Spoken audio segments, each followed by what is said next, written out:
Erev Tov Rabotai, we are continuing with our Mishna Yomi, Masechet Sanhedrin. We are up to Perek Tet Mishnah Bet. Today's Mishnayot should be Le'ilui Nishmat, Neria ben Svetlana, Ranbai Eliyahu ben Burchai Israelov, Chana bad Miriam, Sason ben Rai, and Yoshua ben Shifra, Menuchatam beGan Eden, Amen. And Abdi ben Chaim L'Chaim, v'derefua shelemav Daniel Shalom ben Rosa, Betoch Shah Chulei Israel, and Achlama Merav Binyamin, O Tzion Chai ben Dvorah. The Mishnah continues with the laws of murder. Nitkaven la'arog et ha'behema v'harag et ha'adam. If someone intended to kill an animal but accidentally killed a person instead, for example, an animal and a person were standing near each other and someone threw a rock to kill the animal, but he missed the animal and killed the person instead. La'oved kochavim v'harag et Israel. Or he intended to kill an idolater but accidentally killed a Jew instead. Now a Jew is prohibited to kill an idolater and he is guilty of murder for doing so. Nevertheless, a human court may not execute him. Rather, he is punished by heaven, as the Rambam and Kesef Mishnah write in Ilchot Rotzeach, chapter 2, halacha 11. Linfalim v'harag ben kayama, or he intended to kill a baby that will not live. For example, a baby that was born too early or has a major defect in one of its vital organs. Although it is forbidden to take the life of such a baby, one who does so is exempt from the death penalty. So if he intended to kill a baby that will not live but accidentally killed one that will live instead, patur, he is not liable to execution because he did not intend to commit an act of murder that carries the death penalty. Although the person intended to kill, since he would not have been executed for killing his intended victim, he is not executed for accidentally killing his actual victim. Now this law holds true even where he was warned not to kill the actual victim. For example, an animal and a person were standing near each other and he was about to throw a stone at the animal in order to kill it. Witnesses warned him that if he throws the stone, he might kill the person instead, for which he would be liable to execution. He responded, I am throwing the stone with the knowledge that if it hits and kills the person, I will be liable to execution. In this case, even if he defies the warning and goes ahead and throws the stone, there is only a possibility that the stone will miss the animal and kill the person instead. A warning based on a possibility, a hatrat safek, is invalid. In order to be valid, a warning must be such that if the person about to sin defies the warning, he will certainly commit a capital offense. Now in the following case, a person intended to hit someone with a blow that would not kill him, but he accidentally delivered a blow that did kill him. If someone intended to hit another person on his hips, and the blow was not strong enough to kill him, had it landed on his hips, but accidentally landed on the victim's chest instead, and it was strong enough to kill him on his chest and he died. For example, he threw a rock that was heavy enough to kill the person that had hit his chest, but it was not heavy enough to kill him. If it strikes his hips, it is easier to kill someone by hitting his chest, where the heart is located, than by hitting the hip. Patur, the murderer is not liable to a death penalty because he did not intend to kill. Here too, he is not executed even if the witnesses had warned him, do not hit his hip because you might miss and hit him in the chest instead and kill him, which would make you liable to execution. The warning is invalid since it is based only on a possibility. Now the opposite situation, if someone intended to hit the victim on his chest, and the blow was strong enough to kill him had it landed on his chest, but it accidentally landed on his hips instead, and it was not strong enough to kill the victim on his hips, but he died anyway, patur, the murderer is not liable to a death penalty since the actual blow that he ended up striking was not strong enough to kill. The victim presumably died from some other cause. In this situation, although he intended to strike a death blow, he is not liable to execution because he failed to deliver such a blow. Now the Mishnah's last two cases teach that someone does not receive the death penalty for murder unless two conditions are met. A, he intended to kill, and B, the blow he actually delivered was strong enough to kill, because otherwise the victim may have died from other causes. The Mishnah presents a pair of cases similar to the previous pair of cases. If someone intended to hit an adult, and the blow was not strong enough to kill the adult, but it accidentally landed on the child instead, and it was strong enough to kill the child, and the child died. For example, an adult and a child were standing near each other. He threw a rock intending to hit the adult, but it missed the adult and hit the child. Patur, the murderer is not liable to a death penalty because he did not intend to kill.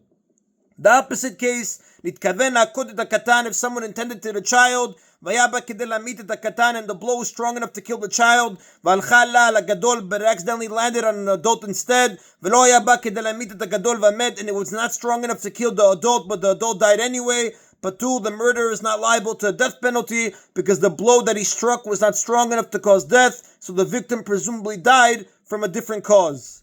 Now the Mishnah cites two cases in which the killer is liable to a death penalty.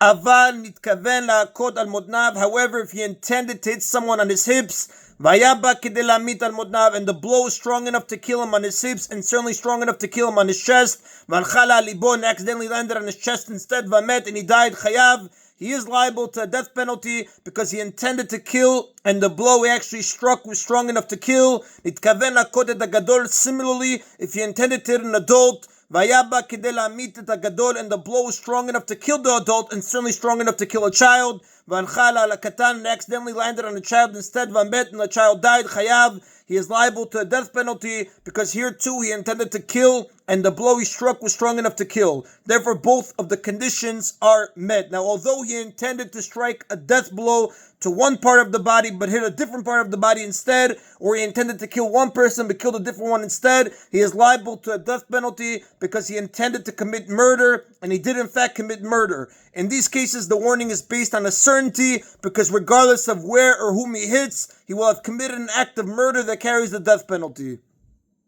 Now, this Tana clearly holds that as long as the murderer intended to kill someone, he is liable to a death penalty, even if he accidentally killed someone else instead. The next Tana disagrees. Rabbi Shimon says, "Afilu nitkaven nahog et ze v'hag et ze patur."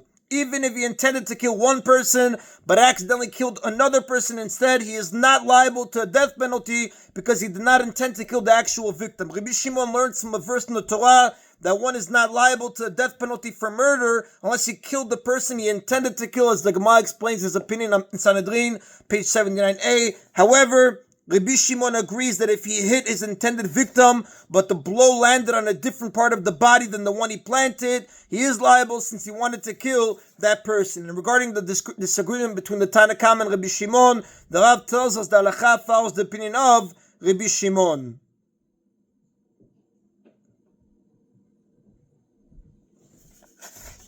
And that is the end of Mishnah Bet. Mishnah Gimel states the rule where someone committed a murder but we do not know who did it. If a murderer is mixed among other people and we cannot tell him apart from the others, Kulan Piturin, all of them, including the murderer, are exempt from the death penalty since we do not know which one he is. For example, two people were standing next to each other and an arrow was shot by one of them and killed someone. If witnesses cannot see who shot the arrow, both are exempt from the death penalty. Even if one of them was known to be a pious person who would never commit murder, we may not convict the other person just because the pious one is assumed to be innocent. Now, this law only applies to people if a condemned ox, an ox that was sentenced to be stoned because, for example, it killed a person, as we learned in chapter 1, Mishnah 4, if that condemned ox is mixed among other oxen, all of them have to be stoned in order to fulfill the obligation of stoning a condemned ox. The rule is that if a forbidden creature becomes mixed with permitted creatures, the forbidden creature is not nullified in the mixture, but remains forbidden. This is true no matter how many permitted creatures were in the mixture, even 1,000 or more. Therefore, none of the creatures may be eaten because it might be the forbidden one, as it says in the Talmud in Zvachim 73a. In our case, then, where a condemned ox, which is a forbidden creature, because the Torah forbids having benefit from it, became mixed with other oxen, all of them are forbidden. Once something is forbidden, it no longer belongs to its owner, since ownership of an object is meaningless without the right to use it. Having lost their rights of ownership, the owners of the oxen and the mixture cannot stop them from being stoned. The court may therefore stone all of them in order to fulfill the obligation of stoning a condemned ox. Although the Mishnah itself does not explicitly state this law, the Gemara explains that it was missing from the Mishnah and needs to be added. Now the next Tana disagrees with this law. Rabbi Yehuda says, "Konsin otan lekippah." We may bring all the oxen into a cell and leave them there to die. They do not have to be stoned. According to Rabbi Yehuda, we do not burden the court with the task of stoning all of the oxen just to be sure that they stone the right one. Rather, the court may simply lock all of the oxen in a room and leave them there to die. And the Rav tells us that Halacha does not follow the opinion of Rabbi Yehuda. Now in the Mishnah's next case, People who were sentenced to one type of death penalty, either stoning, burning, beheading, or strangling, became mixed with people who were sentenced to a different type of death penalty. In all cases where people sentenced to death became mixed with one another, and it is not known which person is supposed to receive which type of death penalty, they are all punished with the lightest of the penalties to which they are liable. We may not punish someone who is liable to a light penalty with a harsher penalty because it is more than he deserves. However, someone who is liable to a harsh penalty may be punished with the lighter penalty because a harsh penalty includes all the lighter ones. Therefore, when he was sentenced to a harsh penalty, it is as though he were sentenced to the lighter ones as well, as Rashi explains on page 79b in Sanhedrin. The Mishnah cites a dispute about the application of this rule, Haniskalin banisrafin, if people liable to stoning become mixed with people liable to burning. Rabbi Shimon omer nidonin biskila shasrefa chamura. Rabbi Shimon says that all of them are punished with stoning because burning is harsher than stoning. V'chachamim omrim nidonin bisrefa shaskila chamura. But the sages say that all of them are punished with burning because according to the sages, stoning is the harsher penalty. In chapter 7, Mishnah 1, Rabbi Shimon and the sages argued whether stoning or burning is the harsher penalty. The Mishnah taught that Rabbi Shimon considers burning harsher than stoning, while the sages hold that stoning is harsher than burning. Each opinion now attempts to prove that their position is correct. Amar len Rabbi Shimon said to the sages, if burning were not harsher than stoning, it would not be applied to the daughter of a Kohen who committed adultery. Rather, she would be punished with stoning like a daughter of Israel who committed adultery. Since the Torah states that a Kohen's daughter is liable to burning, whereas a non-Kohen's daughter is liable to stoning, we see that burning is the harsher of these two penalties. Now, a Kohen's daughter who commits adultery is punished with burning, while an ordinary woman who commits adultery is punished with stoning. The Torah therefore shows that burning is harsher than stoning because a Kohen's daughter deserves to be punished more harshly than other women in that she desecrated the Kohanic sanctity of her family. Now, in fact, an ordinary woman who's not the daughter of a Kohen is punished with stoning only if she committed adultery during Erusin. Adultery during Nisu'in is punished with strangling. Nevertheless, Rabbi Shimon's proof is valid because he holds that a Kohen's daughter is liable to burning even if she sinned during Erusin. Instead of the usual punishment of stoning, she receives the punishment of burning, which demonstrates that burning is harsher. According to the sages, however, the proof is not valid at all because they hold that a Kohen's daughter is liable to burning only if she sinned during Nisu'in, when the usual punishment is strangling. If she sinned during Erusin, she is liable to stoning just like other women who sinned during Erusin. Now the sages respond to Rabbi Shimon, Amrulo, they said to him, Ilu lo hayta skila chamura, lo nitna lamgadef v'laoved avodah zara. If stoning was not the harshest of all the death penalties, it would not be applied to one who curses Hashem or to one who worships idols, which are the most serious crimes. The person who worships idols or curses Hashem attacks the most basic principle of Judaism, which is belief in God. Since the Torah applies the penalty of stoning in these cases, we see that stoning is the harshest penalty. Another situation where people who are liable to different death penalties become mixed with one another, if people liable to beheading become mixed with people liable to strangling. Rabbi Shimon omer basayif. Rabbi Shimon says that all of them are punished by the sword beheading because beheading is a lighter form of execution than strangling. But the sages say that all of them are punished with strangling because according to the sages, strangling is the lighter penalty. This dispute, whether beheading is harsher than strangling or vice versa, also appears in chapter 7, Mishnah 1. Now Rabbi Shimon learns that strangling is harsher from the laws of a corrupted town, where the persuaders are punished with strangling, but the people who were persuaded are punished with beheading. Since the persuaders clearly committed the greater sin, this proves that strangling is harsher than beheading. According to the sages, however, this is no proof at all, because in their view, the persuaders are punished with stoning. As we saw in chapter 7, Mishnah 4, the sages derive their opinion that beheading is harsher than strangling from the fact that the idol worshippers of a corrupted city who committed one of the most serious sins are beheaded and not strangled.